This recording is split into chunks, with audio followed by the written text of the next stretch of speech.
स्वागत है आपका हमारा YouTube परिवार श्री भवानी ज्योतिष भवन में। आज हम चौथी महाविद्या षोडशी देवी के विषय में इस वीडियो में वर्णन करेंगे। उनका परिचय क्या है, उनका प्रादुर्भाव कैसे हुआ और वो क्या क्या सिद्धियां प्रदान करती हैं अपने साधकों को, अपने भक्तों को। तो बिना समय व्यतीत किए आते हैं अपने मूल विषय पर।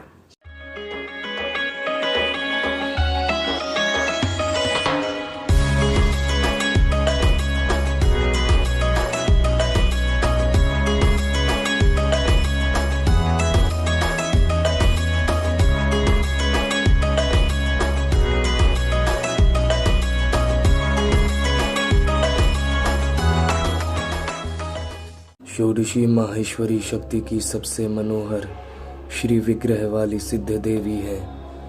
महाविद्याओं में इनका चौथा स्थान है।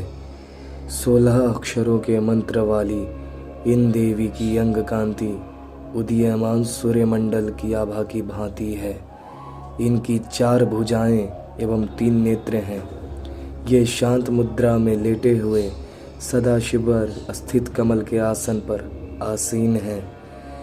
इनके चारों हाथों में क्रमशः पाश, अंकुश, धनुष और बाण सुशोभित हैं। वर देने के लिए सदा सर्वदा तत्पर भगवती का श्री विग्रह सौम्य और हृदय दया से आपूरित है। जो इनका आश्रय ग्रहण कर लेते हैं उनमें और ईश्वर में कोई भेद नहीं रह जाता है। वस्तुतः इनकी ये महिमा अवर्णनीय है। संसार के समस्त मंत्र तंत्र इनकी आराधना किया करते हैं। वेद भी इनका वर्णन करने में असमर्थ हैं। भक्तों को ये प्रसन्न होकर सब कुछ दे देती हैं। अभिष्ट तो सिर्फ सीमित अर्थवाच्य है। प्रशांत हिरण्य गर्भ ही शिव हैं और उन्हीं की शक्ति षोडशी है। तंत्र शास्त्र में षोडशी देवी को पंचवक्त्र अर्थात 5 मुखों वाली बताया गया है।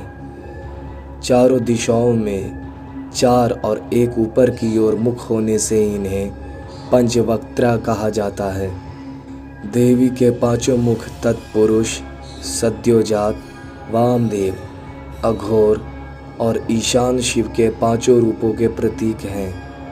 5 दिशाओं के रंग क्रमशः हरित, रक्त, धूम्र, नील और पीत होने से ये मुख भी उन्हीं रंगों के हैं। देवी के 10 हाथों में क्रमशः अभय, टंक, शूल, वज्र, पाश, खड्ग, अंकुश, घंटा, नाग और अग्नि हैं।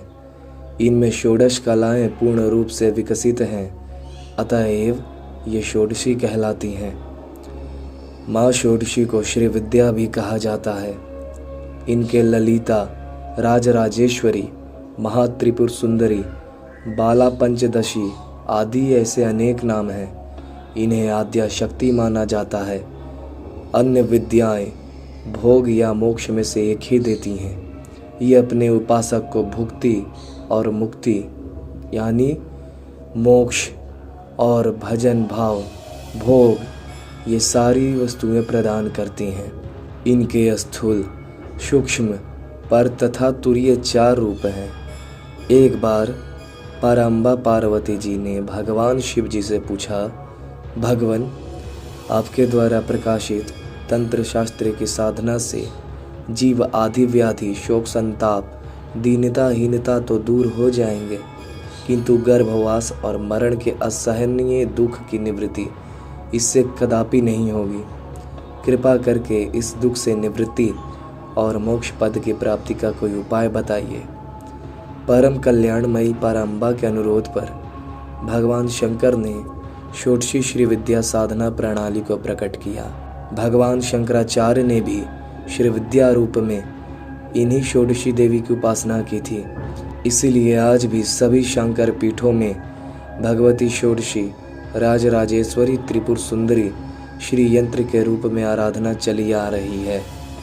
भगवान शंकराचार्य ने सौंदर्य लहरी में षोडशी श्री विद्या की स्तुति करते हुए कहा है कि अमृत के समुद्र में एक मणि का द्वीप है जिसमें कल्प वृक्षों की बारी है। नवरत्नों के 9 परकोटे हैं। उस वन में चिंतामणि से निर्मित महल में ब्रह्ममय सिंहासन है, जिसमें पंचकृत्य के देवता ब्रह्मा, विष्णु, रुद्र और ईश्वर आसन के पाए हैं और सदाशिव फलक हैं। सदाशिव के नाभि से निर्गत कमल पर विराजमान भगवती षोडशी त्रिपुर सुंदरी का जो ध्यान करते हैं वे धन्य हैं। भगवती के प्रभाव से उन्हें भोग और मोक्ष दोनों सहज ही उपलब्ध हो जाते हैं। भैरव यामल तथा शक्ति लहरी में इनकी उपासना का विस्तृत परिचय मिलता है। दुर्वासा मुनि इनके परमाराधक थे। इनकी उपासना श्री चक्र में होती है। मिलेंगे फिर अगले वीडियो में अन्य महामाया महाविद्याओं की वीडियो के विषय को लेकर। आशा करते हैं आपको ये वीडियो अच्छी लगी होगी। आपका एक लाइक हमारा 10 गुना मनोबल बढ़ाएगा। आप हमारे प्रेरणा स्रोत हैं। हमेशा प्रेरणा स्रोत बन के हमारे साथ साथ रहें। जय माँ दुर्गे।